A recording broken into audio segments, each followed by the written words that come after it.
ఓం శ్రీ సాయినాథాయ నమః. శ్రీ సాయి సచరిత్రము 13వ అధ్యాయం. మా యొక్క అనంత శక్తి. భీమాజీ పాటిల్, బాలా గణపతి షింపి, పాపు సాహెబ్ బూటి, ఆనంది స్వామి, కాకా మహాజని, హర్ద నివాసి దత్తోపంత్, ఇంకొక 3 వ్యాధులు. మాయ యొక్క అనంత శక్తి. బాబా మాటలు క్లుప్తముగాను, భావగర్భితముగాను, అర్ధపూర్ణముగాను, శక్తివంతముగాను, సమతూకముతోనూ ఉండేటివి. వారు ఎప్పుడూ తృప్తిగా నిశ్చింతగా ఉండువారు.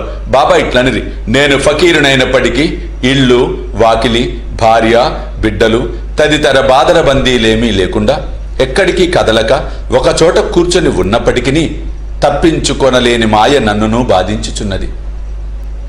నేను నన్ను మరచినను, ఆమెను మరువలేకున్నాను. ఎల్లప్పుడూ ఆమె నన్ను ఆవరించుచున్నది. హరి యొక్క ఆ ఆది మాయ బ్రహ్మాదులనే చికాకు పరచుచుండగా నా వంటి దుర్బలుడైన ఫకీరు అనగా ఎంత? హరి ప్రసన్నుడైనప్పుడే ఆ మాయ నుండి తప్పించుకున్నట సాధ్యము. నిరంతర హరి భజనయే మార్గం. మాయశక్తిని గురించి బాబా ఆ విధముగా పలికెను. మహాభాగవతంలో శ్రీకృష్ణుడు యోగులు తన ప్రతిరూపములని ఉద్ధవునకు చెప్పి ఉన్నాడు. తన భక్తుల మేలు కొరకు బాబా ఇంకా ఏమి చెప్పి ఉన్నారో వినుడు. ఎవరు అదృష్టవంతులు, ఎవరి పాపములు క్షీణించినవో వారే నన్ను భజించుట ఎందు తత్పరులై ఉండగలరు. ఎల్లప్పుడూ సాయి సాయి సాయి అని స్మరించుచుండిన సప్త సముద్రములను దాటించెదను. ఈ మాటలను విశ్వసింపుడు, తప్పక మేలు పొందెదవు. పూజా తంతుతో నాకు పని లేదు. షోడశోపచారములు గాని అష్టాంగ యోగములు గాని నాకు అవసరము లేదు. భక్తి ఉన్న చోటనే నా నివాసము. ఇక తమకు పూర్తిగా శరణాగతులైన వారి క్షేమం కొరకు బాబా ఏమి చేసినో వినుడు.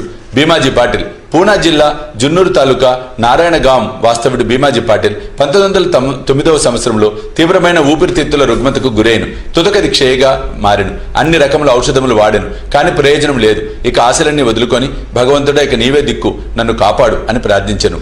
మన పరిస్థితులు బాగుండనంత వరకు మనము భగవంతుని తలచము. మనం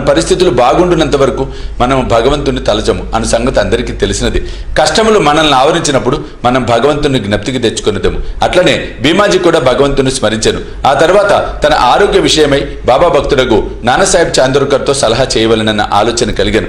వెంటనే తన జబ్బు యొక్క వివరములన్నీ తెలుపుచు ఆయనకు ఒక లేఖ వ్రాసి అతని అభిప్రాయము అడిగాను. బాబా పాదములపై పడి బాబాను శరణు వేడుట ఒక్కటే ఆరోగ్యమునకు సాధనమని నానాసాహెబ్ చందోర్కర్ జవాబు వ్రాశాను. అతడు నానాసాహెబ్ సలహాపై ఆధారపడి షిరిడీకి పోవుటకు ఏర్పాట్లన్నీ చేసుకొనెను. అతనిని షిరిడీకి తెచ్చి మసీదులో ఉన్న బాబా ముందు కూర్చోబెట్టిరి. నానాసాహెబ్ శ్యామ కూడా అచటనే ఉండిరి. ఆ జబ్బు వాని గత జన్మలోని పాపకర్మ ఫలితమని అతని విషయంలో తాను జోక్యము చేసుకొనదలుచుట లేదని బాబా చెప్పాను. కానీ రోగి తనకు వేరే దిక్కు లేదని అందుచే చివరికి వారి పాదములను ఆశ్రయించి తనని మొరపెట్టుకొని వారి కటాక్షమునకై వేడుకొనెను. అతని ప్రార్థనకు బాబా కరిగెను. అప్పుడు బాబా అతనితో ఇట్లనిది: ఊరడిల్లుము, నీ ఆతురతను పారుద్రోలుము. నీ కష్టములు గట్టెక్కినవి. ఎంతటి పీడ బాధలున్నవారైనను ఎప్పుడు ఈ మసీదు మెట్లు ఎక్కుదురో వారి కష్టములన్నీ నిష్క్రమించి సంతోషమునకు దారితీయును. ఇచ్చటి ఫకీరు మిక్కిలి దయార్ద్ర హృదయుడు. వారి రోగమును తప్పక బాగు చేయను. ఈ ఫకీర్ అందరినీ ప్రేమతోనూ దయతోనూ కాపాడును. ప్రతి 5 నిమిషములకు రక్తము కక్కుచుండిన ఆ రోగి బాబా సుముఖమున ఒక్కసారైనను రక్తము కక్కలేదు. బాబా వాణిని దయతో కాపాడాను. అభయమిచ్చిన వెంటనే రోగము నయమగుట ప్రారంభించాను. వాణిని భీమాబాయి ఇంటిలో బస చేయమని బాబా చెప్పాను. భీమాజీ వంటి రోగికి ఆ ఇల్లు అంత సదుపాయమైనది కాదు, ఆరోగ్యమైనది కానీ బాబా ఆజ్ఞ జవదాటరానిది. అతడు షిరిడీలో ఉండినప్పుడు బాబా అతనికి 2 స్వప్న దృశ్యములను అనుభవములనిచ్చి వాని రోగమును కుదిర్చాను. మొదటి స్వప్నంలో పాఠశాల విద్యార్థిగా పద్యములు కంఠోపాఠం చేయకుండాచే క్లాసు ఉపాధ్యాయుడు దెబ్బలు కొట్టినట్టు కనిపించాను. రెండో స్వప్నంలో వాని చేతిపై పెద్ద బండను వేచి క్రిందకు మీదకు త్రోడిచే మిక్కిలి బాధను అనుభవించాను. స్వప్నంలో పడిన ఈ బాధలతో వాని జబ్బు నయమై వాడి ఇంటికి పోయాను. ఆ తర్వాత అప్పుడప్పుడు షిరిడీకి వచ్చిచుండెను. బాబా తనకు చేసిన మేలును జ్ఞప్తిని ఉంచుకొని బాబా పాదములపై సాష్టాంగ నమస్కారములు చేయుచుండెను. బాబా తన భక్తుల వద్ద నుండి ఏమీ కాంక్షించేది వారు కారు. వారికి కావలసినదేమన్నా భక్తులు తాము పొందిన మేలును జ్ఞప్తిని ఉంచుకొని అచంచలమైన నమ్మకమును భక్తిను కలిగి ఉండుటే. మహారాష్ట్ర దేశంలో నెలకొకసారి గాని పక్షమునకొకసారి గాని ఇళ్లలో సత్యనారాయణ వ్రతం చేయడం సంప్రదాయం. కానీ భీమాజీ పాటిల్ ఆ సత్యనారాయణ వ్రతమునకు మారుగా కొత్తగా సాయి సత్య వ్రతమున తన ఊరు చేరిన వెంటనే ప్రారంభించెను. బాలా గణపతి శింపి. బాలా గణపతి అనువాడు బాబా భక్తుడు. అతడు ఒకసారి మలేరియా జబ్బుచే మిగిలి బాధపడుచుండెను. అన్ని రకముల ఔషధములు కషాయములు పుచ్చుకొనెను, కానీ నిష్ప్రయోజనమయ్యెను. జ్వరము కొంచెమైనా తగ్గలేదు. షిరిడి పరిగెత్తెను. బాబా పాదములపై పడెను. బాబా వానికి లక్ష్మీ మందిరం ముందరమున్న నల్ల కుక్కకు పెరుగన్నం కలిపి పెట్టమని చెప్పాను. ఈ వింత రోగ నివారణోపాయం ఎట్లు నెరవేర్చవలెనో బాలాకు తెలియకుండాను ఇంటికి పోగా అచ్చట అన్నము పెరుగు సిద్ధముగా ఉండుట చూచాను.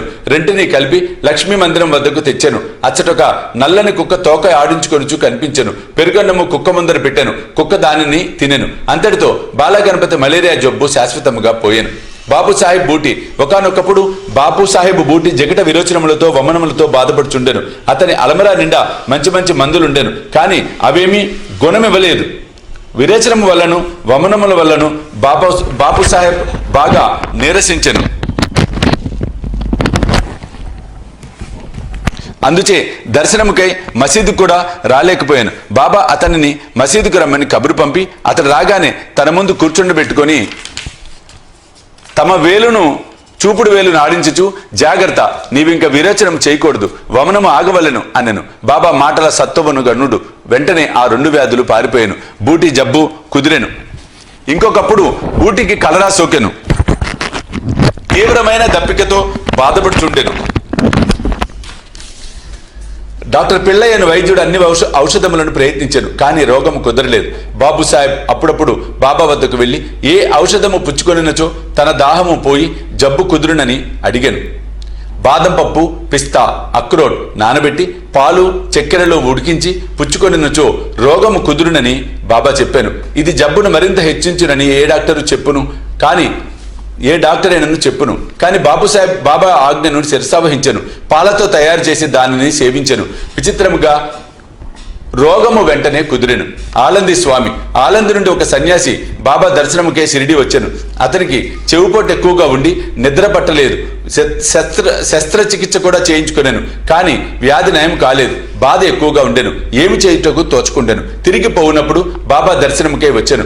అతని చెవుపోటు తగ్గుటకు ఏదైనా చేయమని శ్యామ ఆ సన్యాసి తరపున బాబాను వేడుకొనెను. బాబా అతన్ని ఇట్లా ఆశీర్వదించెను. అల్లా అచ్చా కరేగా. ఆ సన్యాసి పూనా చేరి ఒక వారము పిమ్మట షిరిడికి ఉత్తరము వ్రాసెను. ఆ ఉత్తరములో తన చెవిపోటు తగ్గిననియు, కానీ ఇంకనూ వాపు తగ్గలేదని వ్రాసెను. వాపు పోగొట్టుకున్నట్టుకై శస్త్రచికిత్స చేయించుకున్న వలన అని బొంబాయి వెళ్ళాను. డాక్టర్లు చెవి పరీక్ష చేసి శస్త్రచికిత్స అవసరం లేదని చెప్పిరి. బాబా వాక్కుకున్న శక్తి అంత అద్భుతం. కాకా మహాజని అని ఇంకొక భక్తుడు కలడు. అతడు నీళ్ల విరోచనములతో బాధపడుచుండెను. బాబా సేవకు ఆటంకం లేకుండానట్లు అతడు ఒక చెంబు నిండా నీళ్లు పోసుకొని దానిని మసీదులో ఒక మూల పెట్టుకొనెను.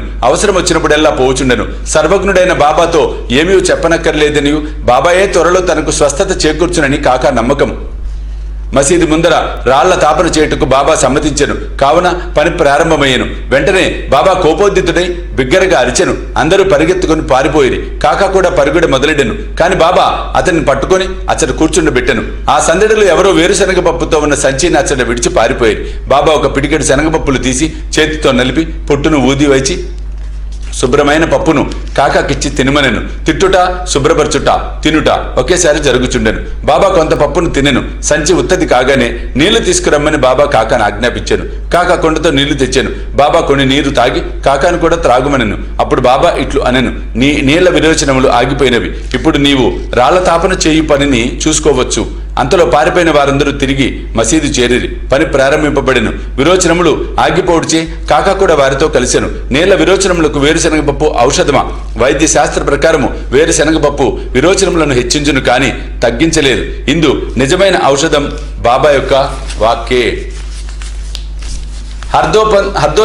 హార్దా నివాసి దత్తోపంత్ హార్దా గ్రామ నివాసి. అతడు కడుపు నొప్పితో 14 సంవత్సరములు బాధపడెను. ఏ ఔషధము వానికి గుణము ఇవ్వలేదు. అతడు బాబా కీర్తి వినెను. వారు జబ్బులను దృష్టి చేతనే బాగు చేసేదన్న సంగతి తెలుసుకొని షిరిడీకి పోయి బాబా పాదములపై పడెను. బాబా అతనిని దయాదృష్టితో ఆశీర్వదించెను. బాబా అతని తలపై తమ హస్తమును ఉంచి ఊది ప్రసాదమును ఆశీర్వదించగానే అతనికి గుణము ఇచ్చెను. ఆ జబ్బు వలన తిరిగి అతడు ఎన్నడూ బాధపడలేదు. ఇంకొక 3 వ్యాధులు. మాధవరావు దేశపాండే మూల వ్యాధితో బాధపడెను. సోనాముఖి కషాయమును బాబా వానికి ఇచ్చెను. అది వానికి గుణమిచ్చెను. 2 సంవత్సరముల పిమ్మట జబ్బు తిరగదోడెను. మాధవరావు ఇదే కషాయమును బాబా ఆజ్ఞ లేకుండా పుచ్చుకొనెను. కాని వ్యాధి అధికమాయెను. తిరిగి బాబా ఆశీర్వాదంతో నయ్యమయ్యను. కాకమాజని అన్నగారైన గంగాధర పంతు అనేక సంవత్సరములు కడుపు నొప్పితో బాధపడెను. బాబా కీర్తి విని సిరిడి వచ్చెను. కడుపు నొప్పి బాగు చేయమని బాబాను వేడెను. బాబా వాని కడుపును తమ హస్తంతో స్పృశించి భగవంతుడే బాగు చేయగలడులే అనెను. అప్పటి నుండి అతని కడుపు నొప్పి తగ్గి పూర్తిగా వ్యాధి తగ్గి పూర్తిగా నయమయ్యను. ఒకప్పుడు నానాసాహెబ్ చందోర్కర్ కడుపు నొప్పితో మిగులు బాధపడెను. ఒకనాడు రాత్రింబవళ్ళు ఆ బాధతో సతమతమయ్యాను. డాక్టర్లు మందులు ఇంజక్షన్లు ఇచ్చిరి, కానీ అవి ఫలించలేదు. అప్పుడు అతడు బాబా వద్దకు వచ్చెను. బాబా ఆశీర్వదించెను. వెంటనే అతని జబ్బు పూర్తిగా తొలగిపోయింది. ఈ కథలను నిరూపించినదేమనా, అన్ని వ్యాధులు బాగోగుటకు అసలైన ఔషధము బాబా యొక్క వాక్కు ఆశీర్వాదములు మాత్రమే కాని ఔషధములు కావు. 13వ అధ్యాయం సంపూర్ణము. సద్గురు శ్రీ సాయినాథ్ అర్పణమస్తు. శుభం భవతు.